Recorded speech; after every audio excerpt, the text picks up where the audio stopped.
전국에서 집단 감염이 산발적으로 발생하고 있어서 정부가 촉각을 곤두세우고 있습니다. 특히 집단 감염에 취약한 요양시설과 병원 종사자들을 예의주시하고 있습니다. 정부 천사와 연결합니다. 이승훈 기자, 정부가 판단하는 현 상황 어떻게 요약할 수 있을까요? 네, 확산 추세는 정체되고 있지만 안심은 아직 이르다. 이런 입장입니다. 오늘 나온 통계를 보면요. 전체 확진자 가운데 80% 정도가 집단 발생 사례로 확인이 되고 있습니다. 대다수의 확진자가 종교시설이나 병원, 학원과 같은 집단시설 전파를 통해 감염이 됐다는 얘기죠.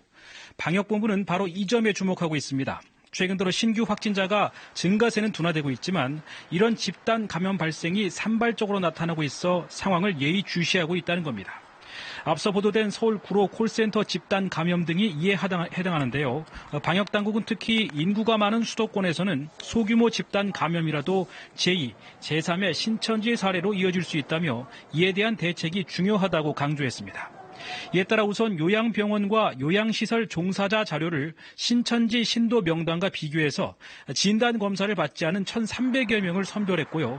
이들에 대한 검사를 즉시 진행할 계획입니다. 또 일반 병원과 유치원, 또 어린이집 종사자에 대한 분석도 곧 진행할 예정입니다. 그리고 어제부터 일본발 입국 절차가 강화돼서 입국자 숫자가 크게 줄었다고 하는데 얼마나 줄어들었습니까? 네, 시행 첫날 일본발 입국자 수가 평소와 비교해 90% 가까이 준 것으로 나타났습니다. 정부는 어제부터 일본에 대한 무비자 입국 중단 조치와 함께 중국발 입국자에게 적용하던 특별 입국 절차를 확대했는데요. 중앙재난안전대책본부는 오늘 브리핑을 통해서 제도 시행 첫날인 어제 일본발 입국자는 모두 518명으로 집계됐다고 밝혔습니다. 지난달 26일부터 이달 8일까지 평균적인 일본발 국내 입국자에 비해 89%나 감소한 겁니다. 또 이 입국자 가운데 일본인은 5명에 불과한 것으로 집계됐습니다. 이 정도면 양국 간의 인적 교류가 사실상 중단됐다고 봐도 과언이 아닐 것 같습니다. 치료제 개발 관련 얘기를 좀 해보죠. 새로 들어온 소식이 있다고요? 네, 질병관리본부 발표인데요. 치료제 개발에 쓰일 수 있는 항체 탐지용 단백질 제작에 성공했다는 소식입니다. 좀 더 자세히 설명하면 사람의 혈액 안에 코로나19 바이러스를 무력화시킬 수 있는 중화 항체라는 게 있는데요. 이걸 찾아내는 특이 단백질을 만들어냈다는 겁니다.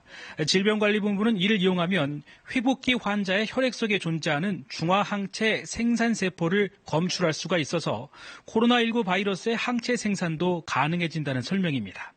이로 인해 현재 진행 중인 항체 치료제 연구도 다소 속도를 낼 수 있을 것으로 기대됩니다. 지금까지 중앙재난안전대책본부에서 KBS 뉴스 이승훈입니다.